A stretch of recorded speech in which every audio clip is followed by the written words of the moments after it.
क्या होगा अगर ये पता चले कि मृत्यु और स्वर्ग के बारे में जो एक छवि सदियों से हमारे दिमाग में बिठाई गई है। मेरा मतलब है वो बादलों पर तैरने वाले लोग, सफेद पंख और वीणा बजाते हुए हवा जैसी आत्माएं, वो उस प्राचीन किताब में कहीं है ही नहीं जिसे इन मान्यताओं का मूल स्रोत माना जाता है। हाँ, ये बहुत ही हैरान करने वाली बात है। लोग अक्सर पॉप कल्चर या पुरानी कहानियों को ही सच मान लेते हैं। बिल्कुल, और अक्सर पॉप कल्चर ने एक ऐसी तस्वीर बना दी है जो शायद उस मूल पाठ के एकदम विपरीत है। तो आज की इस गहन चर्चा का विषय बिल्कुल यही है। हमारे पास जो स्रोत है वो मानव जीवन के सबसे भारी और गहरे रहस्यों पर आधारित एक बहुत ही ऐतिहासिक पाठ है। मतलब मृत्यु, पुनरुत्थान और उसके बाद के जीवन का बाइबल वाला दृष्टिकोण। और ये कोई छोटी बात नहीं है। दुनिया की एक बहुत बड़ी आबादी मृत्यु और जीवन के उद्देश्य को इसी नजरिए से देखती है। एकदम सही। हम आज यही खंगालने वाले हैं कि जब कोई इंसान आखिरी बार अपनी आंखें बंद करता है तो ठीक उसके बाद क्या होता है, और मानवता की ये पूरी कहानी आखिर किस दिशा में जा रही है। हाँ, चाहे कोई इन बातों पर विश्वास करे या ना करे, लेकिन इतिहास, संस्कृति और मानव मनोविज्ञान को समझने के लिए इस दर्शन को समझना बहुत जरूरी है। मतलब ये पाठ केवल ये नहीं बताता कि आगे क्या होने वाला है, बल्कि ये न्याय और रचयिता के इरादों के पीछे का क्यों भी स्पष्ट करता है। हाँ, और इससे पहले कि हम इस गहराई में उतरें, मैं एक बात पूरी तरह से स्पष्ट कर देना चाहता हूँ। जो लोग हमें सुन रहे हैं उन्हें पता होना चाहिए कि हम यहाँ किसी धार्मिक पक्ष या विचारधारा का समर्थन नहीं कर रहे हैं। बिल्कुल, यहाँ कोई उपदेश नहीं दिया जा रहा है। हाँ, हमारा काम केवल इस मूल स्रोत में दी गई जटिल अवधारणाओं को निष्पक्ष रूप से सामने रखना है। हम बस एक विश्लेषक की तरह इसे देख रहे हैं ताकि ये समझा जा सके कि इसके पीछे का दर्शन कैसे काम करता है।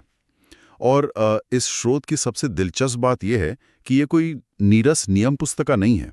नहीं, बिल्कुल नहीं। ये एक बहुत बड़े पैमाने की कहानी है। एक ऐसा ढांचा जो इंसान की उत्पत्ति से लेकर उसके अंतिम भविष्य तक की एक अखंड कहानी बुनता है। मतलब इसमें न्याय और भौतिक दुनिया की अहमियत पर बहुत जोर दिया गया है। ठीक है, तो आइए इस दर्शन को शुरू से खोलकर समझते हैं। अगर कहानी के प्रवाह की बात करें तो सबसे पहला और स्वाभाविक सवाल जो किसी के भी दिमाग में आता है वो ये है कि आखिरी सांस लेने के ठीक 1 सेकंड बाद क्या होता है। बहुत अहम सवाल है। मतलब क्या सब कुछ अचानक से काला हो जाता है? क्या कोई लंबा शून्य है? ये स्रोत इस सटीक क्षण के बारे में क्या दावा करता है? देखिए, स्रोत बहुत ही स्पष्ट रूप से दावा करता है कि मृत्यु किसी भी तरह से कहानी का अंत नहीं है। यहाँ शून्य या चेतना के मिट जाने जैसी कोई बात नहीं है। अच्छा। हाँ, जब मृत्यु होती है तो ये जो भौतिक शरीर है वो तो मिट्टी में मिल जाता है या नष्ट हो जाता है, लेकिन जो चेतना है, जिसे आत्मा कहा गया है, वो तुरंत अपने रचयिता के पास लौट जाती है। और यहाँ सबसे ध्यान देने वाली बात यह है कि इसमें आत्मा की नींद या सोल स्लीप जैसी किसी अवधारणा का कोई स्थान नहीं है।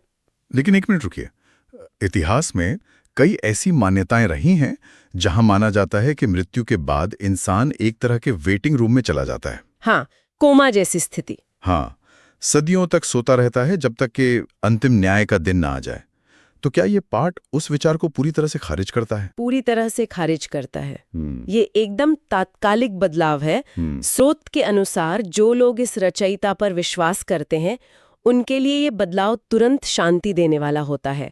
प्रेरित पौलुस नाम के एक बहुत प्रमुख ऐतिहासिक व्यक्ति का एक बहुत प्रसिद्ध उद्धरण है इसमें। हाँ, वो क्या कहते हैं? वो लिखते हैं कि शरीर से अलग होना प्रभु के साथ उपस्थित होना है। मतलब कोई गैप नहीं है। बिल्कुल कोई गैप नहीं है। ये निरंतरता को दर्शाता है। एक पल आप इस दुनिया में दर्द में हैं और अगले ही पल बिना किसी अंतराल के एक नई वास्तविकता में उपस्थिति है। तो मूल रूप से मैं ऐसे कहूंगा कि ये किसी कंप्यूटर के स्लीप मोड में जाने जैसा नहीं है जहां सब कुछ रुक जाता है और स्क्रीन लंबी काली रहती है। हाँ, सही उदाहरण है। बल्कि ये तुरंत एक नए सर्वर पर स्विच हो जाने जैसा है जहां कोई बफरिंग नहीं होती। बस एक पल में नेटवर्क बदल जाता है और डेटा तुरंत नई जगह पर ऑनलाइन हो जाता है। अरे वाह, ये बिना बफरिंग के सर्वर स्विच वाली तुलना बहुत ही सटीक है। स्रोत में इस तत्कालिकता का एक और बहुत ही कथात्मक उदाहरण है। जब यीशु को क्रूस पर चढ़ाया गया था तो उनके बगल में एक अपराधी भी था। हाँ, वो चोर वाली कहानी। हाँ, वही। जब वो अपराधी पछतावा करता है तो यीशु उसे वादा करते हैं कि आज ही तू मेरे साथ स्वर्ग लोक में होगा, पैराडाइस में होगा। आज ही? हाँ, मतलब कोई इंतजार नहीं। बिल्कुल। यहाँ ध्यान देने वाली बात समय को लेकर ही है। उन्होंने ये नहीं कहा कि भविष्य में किसी दिन या हजारों साल बाद, बल्कि आज ही। ये चेतना के तुरंत जारी रहने का बहुत मजबूत प्रमाण है। लेकिन अगर चेतना तुरंत जारी रहती है तो उन लोगों का क्या होता है जिन्होंने रचयिता को पूरी तरह से नकार दिया है? क्या उनके लिए भी ये सर्वर स्विच उतना ही शांतिपूर्ण होता है? यहीं पर पाठ बहुत गंभीर हो जाता है। स्रोत स्पष्ट करता है कि ये अनुभव सबके लिए एक जैसा नहीं होता। जो लोग रचयिता के अनुग्रह को ठुकरा देते हैं, उनके लिए ये तुरंत की स्थिति अलगाव और दुख की होती है। मतलब उन्हें भी तुरंत होश रहता है। हाँ, बिल्कुल। पाठ में एक धनवान व्यक्ति और लाजर नाम के गरीब की कहानी का संदर्भ है। मरने के बाद दोनों की चेतना पूरी तरह से जागृत है। गरीब व्यक्ति सांत्वना में है, जबकि धनवान व्यक्ति, जिसने जीवन भर केवल स्वार्थ को चुना, वो तुरंत एक ऐसी स्थिति में पहुंच जाता है जहां वो अपनी गलतियों के प्रति पूरी तरह सचेत है और अलगाव की पीड़ा महसूस कर रहा है। तो मृत्यु के बाद कोई बेहोशी नहीं है? वास्तविकता का और भी अधिक स्पष्ट एहसास है। एकदम सही। अब यहाँ मामला वास्तव में बहुत दिलचस्प हो जाता है, क्योंकि ये दर्शन एक ऐसा मोड़ लेता है जो सच में हैरान करने वाला है। हाँ, शारीरिक पुनरुत्थान की बात। बिल्कुल। अगर आत्मा तुरंत शांति में चली जाती है, स्वर्ग लोक में पहुंच जाती है, तो फिर कहानी यहीं खत्म क्यों नहीं हो जाती? मतलब लोग तो मानते हैं कि परम लक्ष्य बस इस शरीर से छुटकारा पाना और एक मुक्त आत्मा बन जाना है। हाँ, ज्यादातर लोग यही सोचते हैं। लेकिन ये स्रोत तो कुछ और ही दावा कर रहा है। ये शारीरिक पुनरुत्थान की बात करता है। अगर आत्मा पहले से ही खुश है तो फिर से शरीर में वापस जाने की क्या जरूरत है? ये तो एक तरह से पीछे जाने जैसा लगता है ना? मैं समझ सकती हूँ कि ये ऐसा क्यों लगता है, और सच कहूँ तो ये शायद इस पूरे पाठ का सबसे गलत समझा गया हिस्सा है। ऐसा क्यों? क्योंकि प्राचीन यूनानी दर्शन ने, जैसे कि प्लेटो के विचारों ने, दुनिया को ये सोचना सिखाया कि भौतिक शरीर एक जेल है और आत्मा को इससे मुक्त होना है। इसलिए लोग बादलों पर पारदर्शी आत्माओं की कल्पना करने लगे। हाँ, जो हमने शुरू में बात की थी। बिल्कुल। लेकिन ये स्रोत यूनानी दर्शन पर नहीं, बल्कि इब्रानी दर्शन पर आधारित है। इब्रानी दृष्टिकोण से भौतिक दुनिया और इंसानी शरीर कोई जेल या बुरी चीज नहीं है। अच्छा, तो वो शरीर को अच्छा मानते हैं? हाँ, रचयिता ने पदार्थ को बनाया और उसे अच्छा कहा। इसलिए अंतिम मुक्ति भौतिक दुनिया से भागना नहीं है, बल्कि भौतिक दुनिया को उसके मूल दोष रहित रूप में वापस लाना है। आत्मा का स्वर्ग में होना केवल एक अस्थायी अवस्था है, अंतिम मंजिल नहीं। तो इसका मतलब ये है कि अंतिम लक्ष्य एक आत्मा के रूप में रहना नहीं, बल्कि वापस एक भौतिक इंसान बनना है। एकदम सही। लेकिन वो शरीर तो कब्र में मिट्टी बन चुका होता है ना? ये तंत्र काम कैसे करता है? देखिए, स्रोत के अनुसार जब मसीह वापस आएंगे तो एक बहुत बड़ी ब्रह्मांडीय घटना होगी, जिसे तुरही फूकने के रूप में वर्णित किया गया है। उस समय जो लोग मर चुके हैं वे पहले जी उठेंगे। मतलब कब्रों से बाहर? हाँ, उनके शरीरों को हमेशा के लिए मिट्टी या राख में नहीं छोड़ा जाएगा। वर्तमान दुनिया में जो बीमारी और विनाश का तंत्र है वो टूट जाएगा और उन्हें नए अविनाशी शरीर दिए जाएंगे। ये थोड़ा अजीब लगता है। अगर वही पुराना शरीर मिलेगा तो वो फिर से बूढ़ा हो जाएगा या बीमार पड़ जाएगा। क्या ये एक अलग तरह का भौतिक शरीर है? बिल्कुल अलग है। इसे महिमामयी शरीर कहा गया है। पाठ में यीशु के खुद के पुनरुत्थान को एक प्रोटोटाइप या मॉडल के रूप में पेश किया गया है। प्रोटोटाइप मतलब एक उदाहरण कि आगे क्या होगा। हाँ, जब यीशु कब्र से बाहर आए तो वो कोई भूत या पारदर्शी आत्मा नहीं थे। उनका शरीर वास्तविक था। वे मछली खा सकते थे, लोग उनके घावों को छू सकते थे। अरे वाह, मतलब वो खाना भी खा रहे थे। हाँ, लेकिन साथ ही वो शरीर वर्तमान भौतिक नियमों की सीमाओं में बंधा हुआ नहीं था। वो बंद दरवाजों के पार जा सकता था और अचानक प्रकट या गायब हो सकता था। ये तो किसी विज्ञान कथा या साइंस फिक्शन जैसा लगता है। मतलब इसे हम मैटर 2.0 कह सकते हैं। हाँ, मैटर 2.0 बहुत अच्छा नाम है इसके लिए। एक ऐसा भौतिक अस्तित्व जहां कोई खाना तो खा सकता है, लेकिन वो शरीर कभी थकता नहीं है और शायद गुरुत्वाकर्षण के नियमों से बंधा नहीं है। ये वो वीणा बजाने वाली आत्माओं की छवि से तो बहुत दूर की बात है। बहुत दूर की बात है। लेकिन अगर नए शरीर भौतिक हैं तो एक और तार्किक सवाल उठता है। भौतिक शरीरों को रहने के लिए एक भौतिक जगह की भी तो जरूरत होगी। वे बादलों पर तो बैठ नहीं सकते। तो अंतिम मंजिल क्या है? और यहीं से ये स्रोत स्वर्ग की पारंपरिक अवधारणा को पूरी तरह से पलट देता है। जो अंतिम गंतव्य है वो कोई दूर स्थित आकाशगंगा या बादलों के ऊपर का शहर नहीं है। पुनरुत्थान के बाद स्रोत स्वर्ग को एक नया आकाश और नई पृथ्वी के रूप में परिभाषित करता है। नई पृथ्वी मतलब यही धरती? हाँ, प्रकाशित वाक्य नाम की अंतिम पुस्तक में इसका बहुत स्पष्ट जिक्र है। ये बताता है कि रचयिता का निवास स्थान नीचे इंसानों के पास आ जाता है।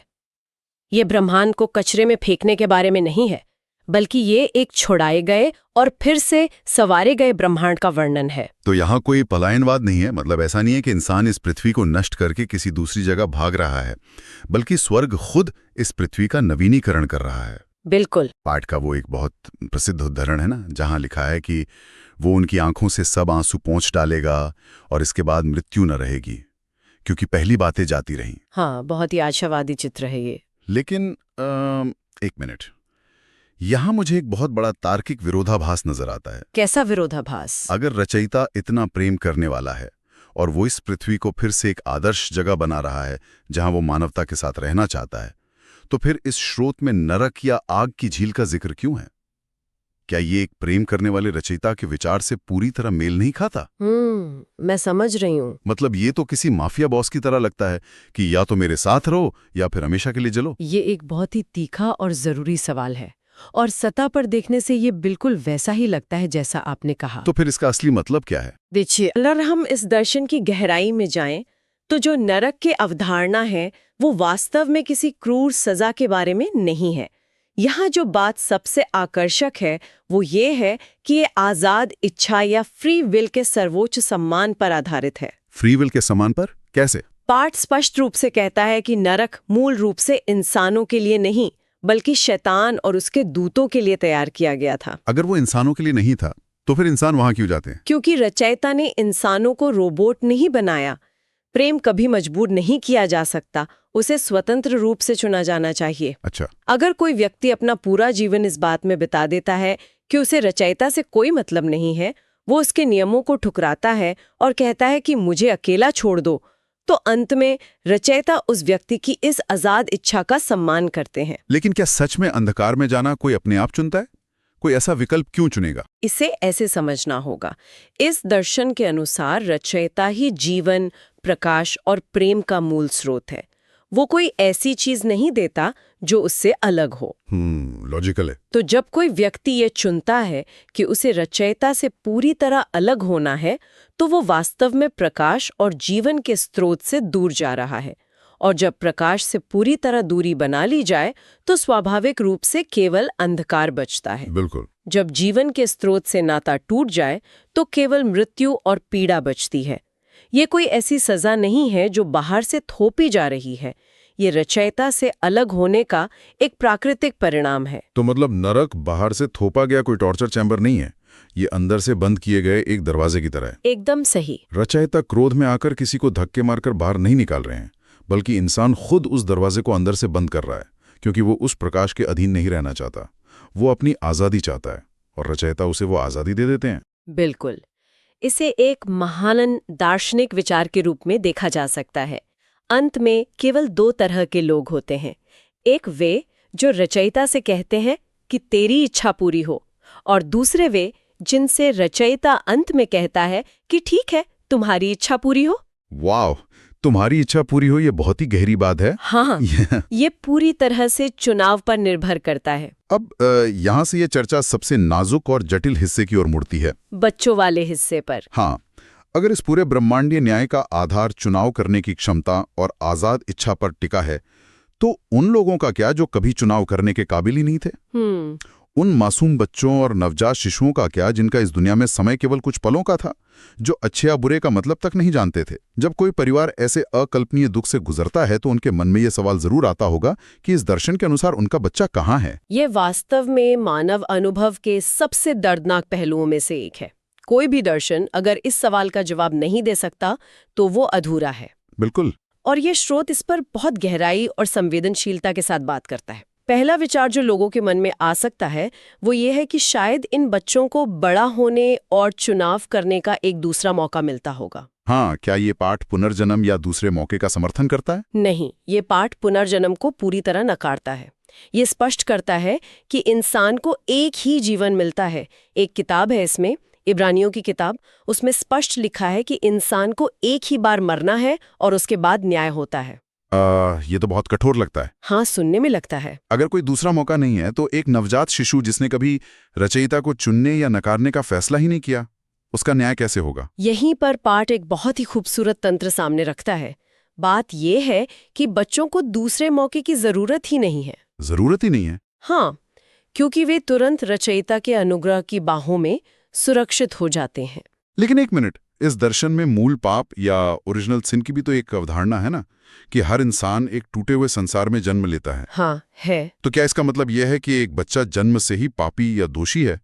ये विचार तो बहुत से लोगों को परेशान कर सकता है। देखिए, इसे एक कानूनी या नैतिक तंत्र के रूप में समझना होगा। मूल पाप का मतलब ये नहीं है कि नवजात शिशु ने कोई अपराध किया है। इसका मतलब है कि वे एक ऐसी मानव जाति का हिस्सा है जो आध्यात्मिक रूप से बीमार है। जैसे कोई जेनेटिक बीमारी? बिल्कुल।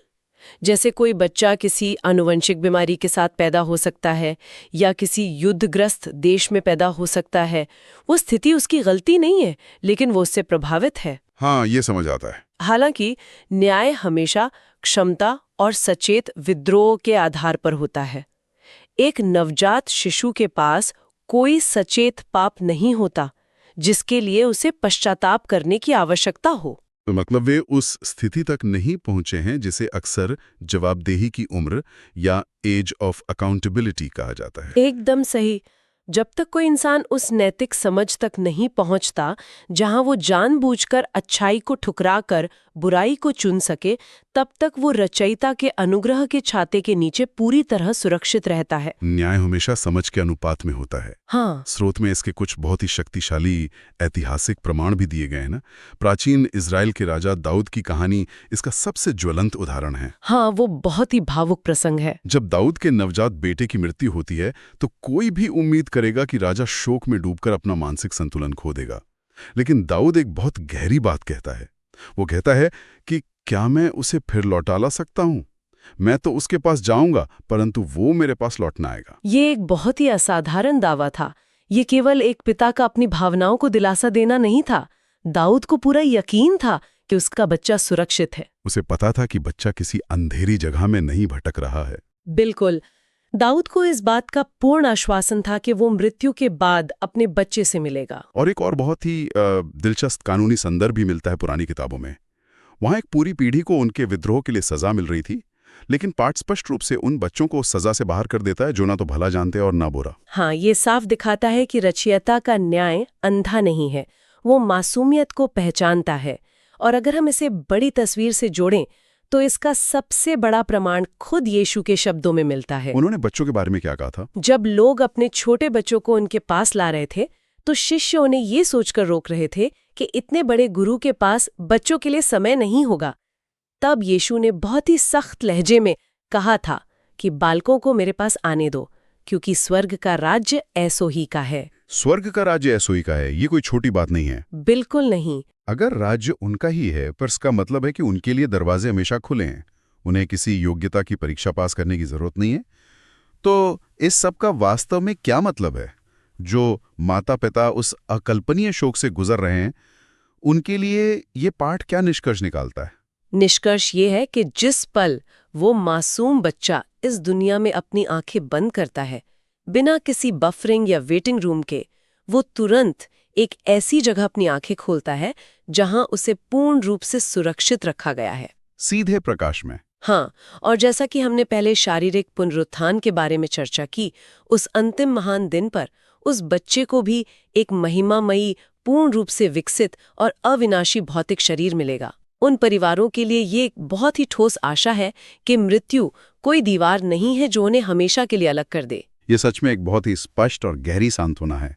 ये विचार कि वो केवल यादों में जिंदा नहीं है, बल्कि वो एक वास्तविक जगह पर हैं और भविष्य में एक वास्तविक भौतिक दुनिया में एक पुनर्मिलन होगा। हाँ, ये दुख को जादुई रूप से मिटाता तो नहीं है, लेकिन ये उस बेकाबू दुख को एक ठोस दिशा जरूर दे देता है। बिल्कुल सही। अगर इस पूरी चर्चा को समेटा जाए तो ये स्रोत मृत्यु को एक पूर्ण विराम की तरह नहीं, बल्कि एक अल्प विराम या कॉमा की तरह पेश करता है। एक कॉमा की तरह, हाँ। ये एक ऐसा दरवाजा है जो एक क्षणिक शरीर से एक अनंत भौतिक वास्तविकता की ओर खुलता है। बिल्कुल।